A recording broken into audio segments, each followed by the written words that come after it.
Thank you for visiting the Mission Lifeline Mapping site. In this tutorial, we'll show you how, in just a few simple steps, you can update the location information and geographic coverage area that's associated with your STEMI system. Once you've reviewed the disclaimer information, please click Yes to agree and continue. In the first step, we're going to ask you to put in the name of your STEMI system as well as the email address for the STEMI champion. Once you've added your account, you should receive an email in the next few minutes with a unique URL. If at any time you need to return to this tool to make changes to your map, you can do so by clicking on the URL. Once your account has been created, you'll be taken to the Introduction checklist. Here we'll show you all the information that you need to complete the tool. Basically, you need the location and contact information for the hospitals and first responders that comprise your STEMI system, as well as the zip code coverage area for your system. If you're not exactly sure which zip codes you cover, don't worry. In step 4 of the tool, we'll show you how, through some simple GIS application, you can show and map the coverage area for your system. If you need to print out the checklist of these things and return to it at a later time, you can do so and then bookmark this page, or as I said earlier, return to that URL to return to the page. Now let's begin. In step 1, we're going to ask you to select the hospital locations in your STEMI system. To begin, please select the state or states in which your system exists. Next, you will find a listing of the hospitals in that state. If you'd rather further filter by county, you can do so by clicking on the drop-down list, then selecting or multi-selecting the hospitals in your area and clicking here, Add Selected Hospitals. The hospital will appear in the window below, Added Locations. This is the list of hospitals and first responders that comprise your system. If for some reason you need to remove a hospital from your list, you can simply click on the box below and click Remove Selected. If you don't find your hospital in the box above, you can also click Let's Add It. In here you can type in the name, address, and other contact information for any hospitals that we may have missed. Once you've added your locations, please click Go to Step 2. Now in Step 2, we're going to ask you to identify the PCI capability for the hospitals in your STEMI system. Once you've done so, make your selection and click Proceed to Step 3. Now in Step 3, we're looking for the first responder locations associated with your system.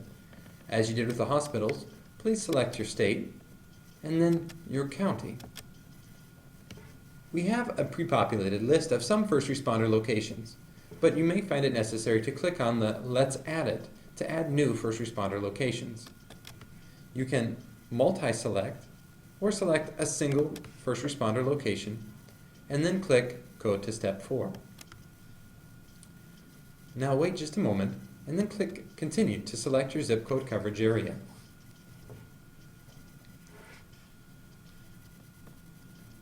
The map is now processing the locations that you have entered. You can see here the PCI hospital and the first responder hospital that I selected. In red, you see the zip code coverage area that has been predetermined by the system. This is based on the zip code hospital service area that is related to the hospital that I have selected. If I need to make any edits to that map, I can do so in a number of ways. First, I can simply type in a new zip code. Let's say 36006. I want to add as I can see it on my map. And you can see how my coverage area quickly changes. I can also expand the map. Let's say that I have a much broader coverage area than simply that. You can see here reflected on the coverage area the zip codes within the southern portion of Alabama. I now have some tools that I can use to expand my zip code coverage area. I can click Select Zip and click on a single zip code in order to add it to my coverage area. I can also click on the zip code and remove it again. I can also use the Select Area tool to draw a box around the zip codes that I would like to include in my zip code coverage area. And within a couple moments, it will add those zip codes to my coverage area. I can also click Radius Ring if, let's say, I have a helicopter or another form of transportation and a certain mileage radius. You can see here 21 miles out from my center point, I've selected my hospital. It will select all of the zip codes within that 21-mile radius. Finally, If I have a specific geography, let's say Perry County, that I want to add, I simply select on my state and select my county. Now I'm going to click Select All to select all of the zip codes in Perry County and click Add Zip Codes. For each zip code that I have added using any of these three methods, my selected zip codes not only appear in red on the map, but they also appear in this list of zip codes off to the left.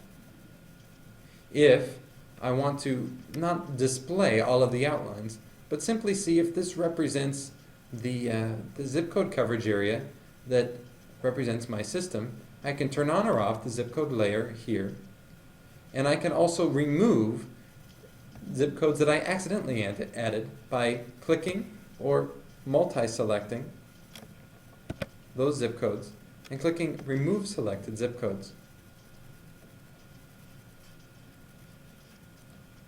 As I'm reviewing my selected locations, if I realize that I have missed a hospital or a first responder location, I can change that easily.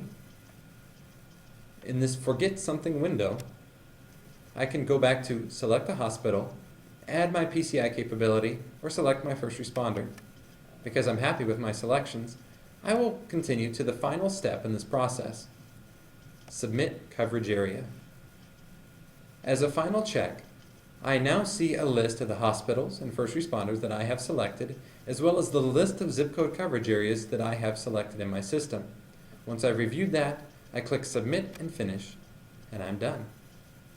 This will take just a few minutes to update on your Mission Lifeline community page, or about a day to process on our public map. If you have any questions throughout this process, please click on the Mission Lifeline representative link, and here you will be taken to our contact page where you can email your AHA representative with any further questions that you may have. Thank you for using this tool,